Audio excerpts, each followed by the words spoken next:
What if I tell you that you can copy the modern ATP forehand or even the backhand, whatever shot you want, without even hiring a coach?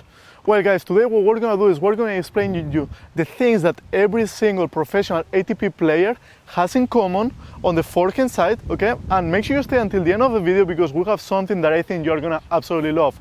So stay until the end and we'll tell you exactly what it is. So, first of all, we're going to talk about the commonalities of the things that professional tennis players do on the forehand side, okay? The modern ATP forehand, okay? Because the forehand has been developing for the past decades and it's been a little bit different and it's been changing a little bit. But there are certain things that every single player on the ATP does, okay? Maybe not the single player, but let's say 90% of the players do, okay? And those are the things that we're going to be trying to be focusing on today, okay? So first of all, starting for the grip. What's the grip that professional tennis players on the ATP use the most? I could say that the most used one is probably the semi-western one, okay? You still see some players using a little more of an eastern one. Almost none of them use continental, okay? So that's something I would, if I was you, I could try to avoid it, okay? Try to use semi-western. If you're a completely beginner, try to use semi-western. In my opinion, it's a very comfortable grip for you to start hitting more topspin. Maybe you want to move it a little more towards eastern. Some players still use a little more of a western grip, okay? But it's, again, a very, very low percentage of players, maybe like a 2% of players, okay? Most of them use either eastern, west, or semi-western grip, okay? So that's something that they have in common. What else do they have in common on the modern ATP forehand, okay? Obviously, in the footwork is something very simple. We have the split step like on every ground stroke, okay? That's something that every single player does. And I find most amateur players completely miss this step, okay? And this is something extremely important if you want to improve your footwork, okay? Work on your split step, okay? Just get set up when the other one is hitting the ball. Make sure you split step. Make sure you jump with both feet at the same time, okay? To be able to read the other one's ball.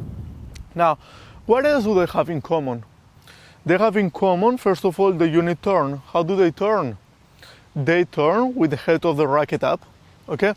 You see some players, okay, especially now on the modern ATP forehand, coming a little more with elbow a little bit higher and the racket a little bit lower, okay? I find it a little bit more complicated, and if you are not very relaxed, it might be a little bit harder for you to do it, okay? So you will see most of them how they open with the racket up on the first part of the movement.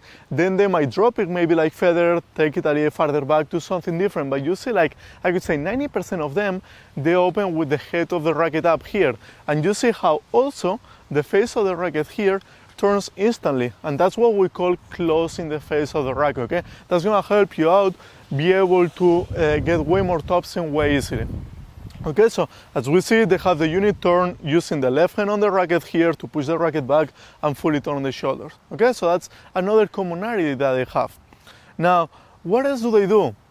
They have a very compact backswing. Now, what do I mean by a compact backswing? Because this is something that I find a lot of players and even coaches, they don't fully understand.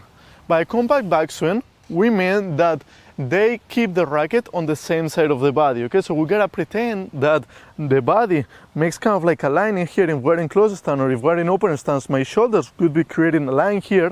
My body, my racket could never cross my body here, okay? That's something that maybe, especially on the WTA, you're gonna see more often. You'll see how the players take the racket all the way back here. If you see, the racket is going across from me, what happens? Sometimes, if the other one plays with a little more pace, and especially topspin, you're going to end up hitting a lot of balls late. It's going to be very tough for you to control. So it's very important for you to do a compact backswing, keeping the racket on the same side of the body. Now, by a compact backswing, I don't mean just turning the shoulders and leaving the racket here next to you, no. That's not a compact backswing. It's going to be very, very tough for you to create pace from there. Yes, you can create pace, and some players, maybe like Fognini or so, they are able to generate so much pace with an extremely short backswing, but most players are going to find it a little bit more complicated, okay? So take the racket a little far back, okay? Whatever feels comfortable for you. So for example, for me, the backswing is pretty short. For Sergey, the backswing is a little bit longer. He has great timing there, okay? I guess I don't on my forehand. My forehand is not the best one in the world. So what do? I take the racket a little bit shorter, but the racket stays on the same side of the body all the time, okay? Now, what else do these players have in common? Very, very important. When they release the left hand from the racket, they leave the left hand up here and almost fully extended. There is some players that they leave it a little more bent, kind of like round kind of stuff, okay? But most of them you will see them with the arm fully extended here, and it's parallel to the baseline. It's not parallel to the net, it's parallel to a baseline, okay? Because this helps you out keeping the shoulders fully sideways here, okay? It's very, very important. And also when they release that racket, they make sure that the racket closes here, okay? You see how my strings are pointing to the ground. Why? Because this is gonna help my racket stay closed and be able to get way more topspin, okay? Now, what else do they do? Now, we covered the backswing now, right? What do they do whenever they start moving forward? Well, very simple. As soon as they start going here, they start using the legs, they start uncoiling the body from the legs, and then the hips and the racket on the very last second keeps following this chain of motions, okay?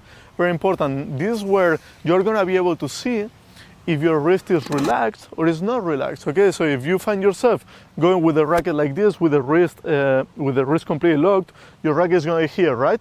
Most of the times what you wanna do is you wanna leave the racket behind you, and that's what they call the wrist lag. Now, very, very important, you don't wanna force it. You wanna keep it relaxed. So for example, if I'm here relaxed, as soon as I start the motion forward, my racket kind of drops back and my wrist kind of like gets the lag, but not because I'm doing it on purpose, just because I'm super relaxed, okay? That's why it's important to stay relaxed. Then what they do from here is they get under the ball most of the times, unless the ball is a little bit higher, maybe you wanna go a little more through it, okay? Most of the times they get under the ball, and from here what they do is they come forward and upwards at the same time, okay?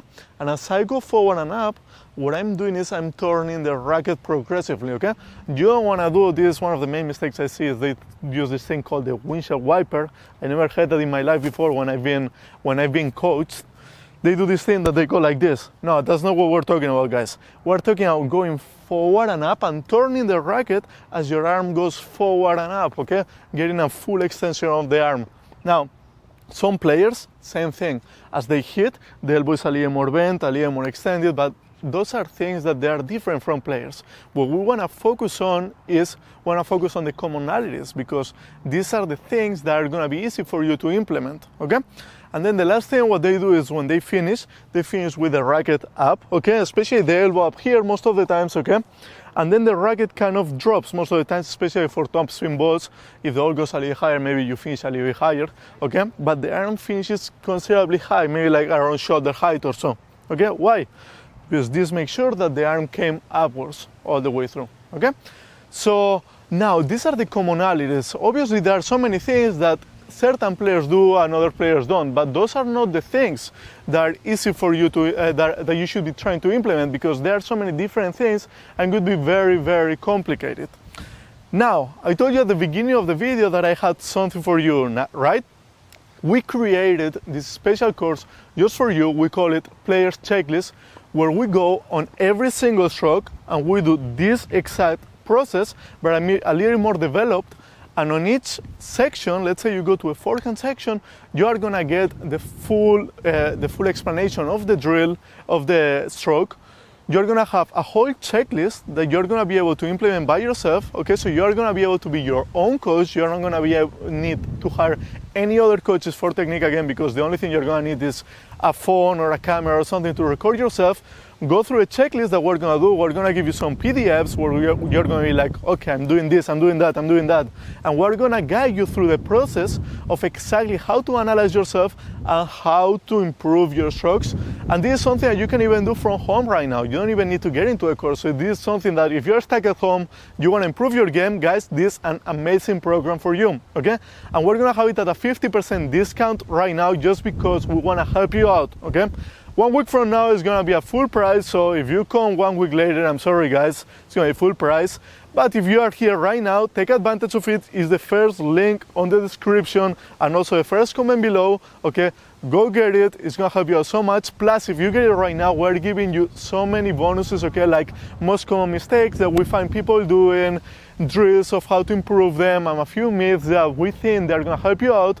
And this program is gonna help you not need to rely on a coach ever again, especially technique-wise, because you're gonna be able to learn and improve yourself, and you can do it on your own time, okay? Even at home, okay? You're at home, just record yourself doing some shadow things, you go through the checklist, check those videos, be like, oh, it's told me to do this and that and that, I'm not doing it. Maybe I should try this and that. And you can start working on it from the comfort of your home, okay? So again, it's the first link on the description below. Go get it, and I think you're gonna absolutely love it.